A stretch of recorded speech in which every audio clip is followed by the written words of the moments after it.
Welcome in, everybody, to a deep dive that, well, it's really a mystery. Kind of a heartbreaking story, too, the disappearance of the Sodder children. Mm. It's a case that's fascinated people for decades, and we're going to kind of try to break it all down today. Yeah, it's a really interesting one. And it all starts on Christmas Eve, 1945, in Fayetteville, West Virginia. Okay.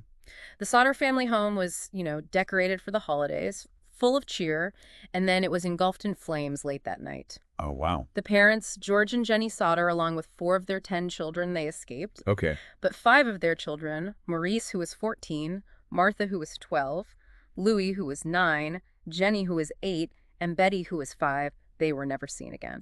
It's so crazy to think about. Like, you think about a fire, you think, tragic accident. But to have 5 children disappear with no trace, I mean, Right, and that's what's so interesting about this case. Right from the beginning, it was assumed that the children had died in the fire. right. But like you said, no remains of those 5 children were ever found in the ashes. And, like, how is that possible, you would think? Well, exactly. Fires that are hot enough to completely incinerate human bodies are rare, Yeah. especially in a home like the Sodders. This wasn't some huge industrial fire. Right. So right away, that fact alone, that there were no remains, started to raise questions. And I think, you can imagine as a parent, George Sodder, he was just not buying the accident story. Right, he just couldn't accept that his children were gone, especially with some of the strange things that had happened before the fire.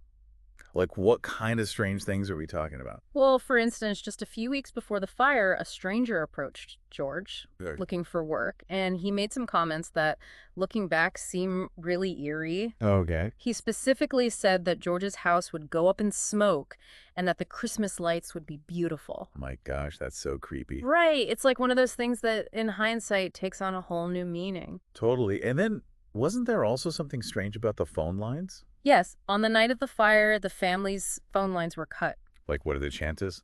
Right. Was it just a coincidence, or was someone trying to keep them from calling for help? Right. And to make things even more suspicious, the ladder that they usually used to escape from the second floor was moved away from the house. Okay, so someone had to have moved it. It seems that way, right?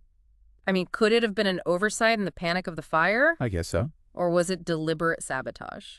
So many questions. Right, and these details, along with the missing remains, they really fueled George's belief that his children might still be alive.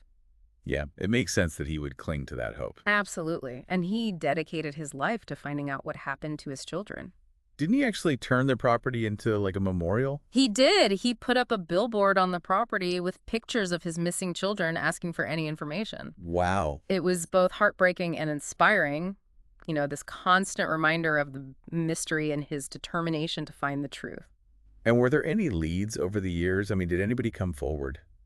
There were actually quite a few alleged sightings of the children over the years. Little glimmers of hope that added more layers to this already complex case. So what are some of the most interesting leads? Well, one that really stands out is a photograph that was sent anonymously to the Sodders in the 1960s. Oh, wow. It was a picture of a young man, and they believed it could be one of their sons as an adult. Can you imagine getting a picture like that out of the blue? I know, it's both heartbreaking and hopeful at the same time. Yeah, because you'd be like, is that really him? But also, if it is, where's he been all these years? Exactly, and it just raises so many more questions. So it sounds like there are a lot of theories about what might have happened to the Sodder children. There are. Did they die in the fire like everyone initially thought, or were they victims of something much more sinister? And with all these strange events before the fire, it's hard not to wonder if something else was going on. Right. Was it an accident, or was it something planned? Was it a kidnapping gone wrong, or even something more complicated like a cover-up? So like a puzzle with a bunch of pieces that don't quite fit together. Exactly, and that's what we're going to try to figure out today. Right, let's dive in. Yeah, it really is a puzzle. It's like you think you're getting close to figuring it out, and then something else pops up. Right, so let's go back to that photograph for a second, the one that was sent to the family in the 60s. Right. Do we know anything about, like, if it was actually one of the Sodder children? Well, that's the thing. Unfortunately, there's not a lot of information about that photograph. Okay. It was never conclusively proven to be one of the children in the family. They tried to track down the sender, Of course. to find out who sent it and where it came from, but they never could. Oh, wow.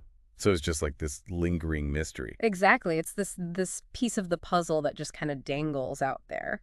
And for the family, it must have been so frustrating to have that little piece of hope,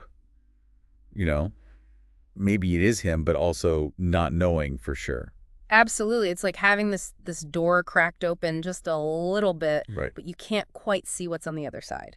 And that's a feeling that comes up a lot in missing person cases, right? That kind of back and forth between hope and just utter despair. Yeah, you get a lead and you get your hopes up, and then it turns out to be nothing and it just crushes you. And with the Sauter case, it seems like that happened over and over again for years and years. It did. And, this case, it has so many layers. And one of the things that makes it even more complex is the potential international element. Right. You mentioned earlier that some people believe the children might have been taken because of George's Italian heritage and his criticism of Mussolini.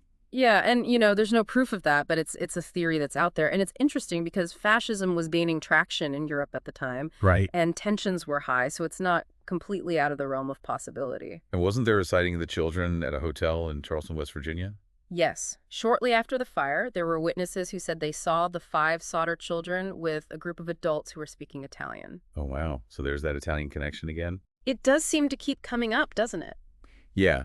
But it's important to remember that a lot of these leads and these sightings, they they weren't ever really confirmed. Exactly. I mean, witness testimonies can be unreliable, especially after so much time has passed. Right. And without any solid evidence, it's hard to know what to make of these sightings. Okay, so we have to be careful not to go too far down the rabbit hole with speculation. Right. We have to stick to the facts. But even when we do that, there are still so many questions, like we talked about earlier, the lack of any remains. Yeah, some experts have said that the fire might have been hot enough to completely destroy the bodies. But George Sauter, he didn't believe that, right? He didn't, and he actually did some experiments himself. What do you mean? He burned animal bones in a fire similar to the one that had destroyed his house, Okay. and he found that the bones didn't completely burn up. So for him, that was proof that his children couldn't have died in the fire. Exactly. It was hard for him to reconcile that discrepancy between what the experts were saying and what he saw with his own eyes. I can understand that. I mean, as a parent, you would cling to any shred of hope. Absolutely. And it's important to remember that back then they didn't have the same forensic tools that we have today. Right. So maybe if they had been able to do a more thorough analysis of the fire debris, they might have found something. It makes you wonder if modern forensic science could shed some new light on this case. It's possible, with advances in DNA analysis and things like that, maybe they could re-examine the evidence and find something that was missed back then. That would be incredible to think that even after all of these years, there could still be answers out there. I think that's part of what keeps people fascinated by cold cases like this. Right. The hope that maybe one day technology or new evidence will finally reveal the truth. Exactly. And with a case as mysterious as the Sauter children, there's always that possibility. It's just crazy to think about all the different twists and turns in this story, and we haven't even talked about some of the other strange incidents that happened. Oh, yeah, there are a lot of those. Like what? Well, for example, right before the fire, Jenny Sauter, she got a phone call Okay. from a man who asked for someone she didn't recognize, and then she heard laughter in the background. Oh, wow. So creepy. And then there was the insurance investigator who initially said that the fire was arson, Oh, really? but then later changed his report to say it was caused by faulty wiring. So it's like someone was trying to cover something up. It's definitely suspicious, right? It's like every time we think we're getting close to understanding what happened, we uncover another layer of mystery. It's like peeling back the layers of an onion, and every layer makes you cry a little bit more. This Sauter case really is a masterclass in unanswered questions. It really is. I know we keep saying it, but it's true. Yeah. It really is like a puzzle box with a secret compartment. We just can't seem to find the key to open it. Yeah, and that's part of what makes it so fascinating, right? It's not just a cold case. It's like this cultural touchstone, a story that's been told and retold for generations. It makes you wonder about, like, why we're so drawn to mysteries in the first place. Yeah. Why do we love stories with unanswered questions? I think it's just part of human nature. We're curious. We want to understand the world around us. And when something doesn't make sense, we want to figure it out. We want to find those missing pieces. And I think there's also an element of empathy, too, right? We hear about this family and this horrible tragedy, and we can't help but put ourselves in their shoes. Imagine if it were your children who disappeared. Exactly. It taps into some of our deepest fears. The idea that something terrible could happen to someone we love, and we might never know the truth. And the Sauter case, it forces us to face the possibility that some mysteries might never be solved, that no matter how hard we try, some truths will always remain hidden. That's a tough thing to accept, especially for people who need closure, who need a definitive answer, you know? But maybe there's something powerful about the unknown, too. Hmm. It lets us keep asking questions, keep imagining, keep hoping. Right. And in a way, those unanswered questions, they keep the memory of the Sodder children alive. They Yeah. become more than just names on a missing persons report. They represent something bigger. And I think ultimately that's what's so important about the Solder case. It's not just about finding answers. It's about the resilience of the human spirit. Mm. It's about the power of love in the face of unimaginable loss and never giving up hope. Absolutely. It's a story that reminds us that even when things seem impossible, there's always a reason to keep searching, to keep believing that maybe, just maybe one day, the truth will come to light. So as we wrap up our deep dive into the disappearance of the Solder children, we're left with more questions than answers. Yeah. But maybe that's okay. Maybe the journey itself, the exploration of all the possibilities, is just as important as finding a definitive solution. What do you think happened that night? Did the children die in the fire, or did someone take them? Were they victims of an accident or something more sinister? We may never know for sure, but the questions themselves, they keep this story alive. They force us to think about the nature of truth and the limits of our understanding.